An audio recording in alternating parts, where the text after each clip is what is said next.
Assalamualaikum warahmatullahi wabarakatuh.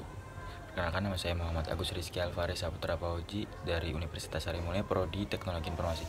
Di sini saya akan menjelaskan tentang database. Pengertian database dilihat dari segi bahasa, maka database juga dapat disebut basis data.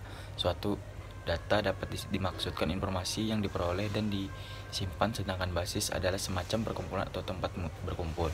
Maka dapat diambil kesimpulan bahwa arti dari database adalah kumpulan data atau informasi yang diperoleh dan selanjutnya disimpan dalam suatu media, umumnya adalah di komputer. Pengolahan database dalam media komputer ditujukan untuk mempermudah dan tentunya mengikuti perkembangan zaman yang semakin menerapkan era komputerisasi. Suatu pengelolaan sistem database dalam dunia IT bisa dikenal dengan istilah DBMS atau Database Management System. Suatu database juga dapat didefinisikan terdiri dari kumpulan tabel-tabel yang menyimpan dan serta informasi. Namun pada hakikatnya penerapan database tidak hanya terdapat dalam lingkup IT saja, namun lebih dari itu. Contohnya pada sekolah atau universitas terdapat database mahasiswa, murid, tenaga pelajar, sarana prasarana, dan lain-lain. Dalam lingkungan perusahaan juga pastinya terdapat data-data perusahaan mencakup database karyawan, keuangan, dan lain-lain. Fungsi database. Bagi orang awam, mungkin suatu database hanyalah kumpulan data informasi yang lain yang hanya perlu di backup atau keamanan. Namun di balik itu terdapat fungsi-fungsi lain database. Penggunaan database yaitu sebagai berikut. 1. Suatu data dapat dikelompokkan dengan tujuan mempermudah proses identifikasi data. Pengelompokan dapat dilakukan dengan berbagai macam cara, seperti membuat beberapa tabel atau dengan file yang berbeda-beda. Sebagai contoh, suatu pada DBMS, perbankan dapat mencari informasi user dengan lebih cepat karena sudah dikelompokkan masing-masing.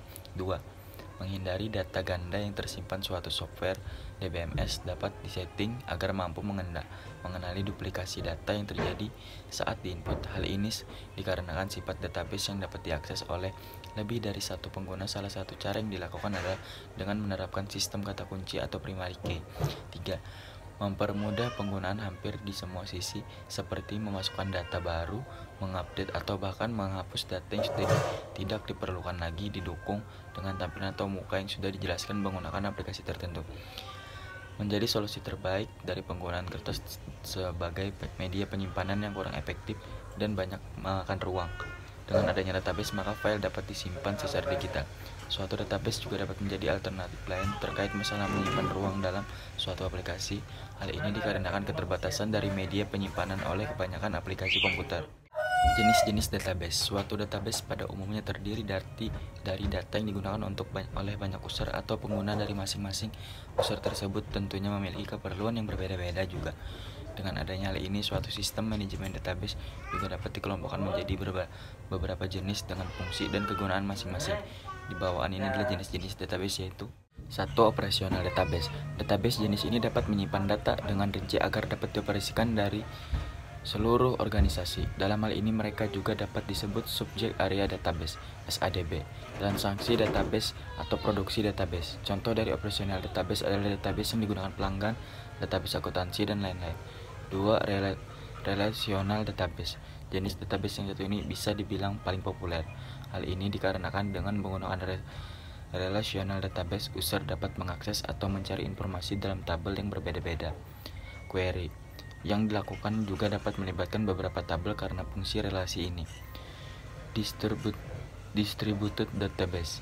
Sesuai dengan namanya, database yang satu ini dapat mendistribusikan data-data secara tersebar namun saling berhubungan dan serta dapat diakses secara bersama-sama. Jenis ini biasanya digunakan pada suatu lembaga atau perusahaan yang terdiri dari beberapa cabang agar dapat mempermudah user mengakses data dari tempat satu ke tempat lainnya. 4. External database. Database ini mampu menyediakan akses ke bagian eksternal. Data yang disimpan nantinya akan digunakan untuk keperluan komersial. Akses ke dalam database ini akan lebih mudah karena diperuntukkan bagi publik. Di samping itu juga lebih efisien karena tidak perlu mencari informasi yang dari internet. Selain jenis-jenis database tersebut, masih banyak contoh database lain dan fungsi yang berbeda-beda seperti user database, navigation database, in-memory database, real-time database, document oriented oriented database, serta masih banyak lagi, namun jenis yang kami jelaskan mungkin paling sering digunakan. Itulah pembahasan mengenai pengertian database beserta fungsi dan jenis-jenis database yang paling umum pada bagiannya. Setelah membaca artikel ini, pasti kita sudah mengerti apa yang dimaksud dengan database, fungsinya untuk apa, dan ketika ingin membuat sebuah database, Anda sudah mempunyai gambaran mengenai jenis database apa yang Anda gunakan, entah itu operational database, relational database, atau database jenis lainnya.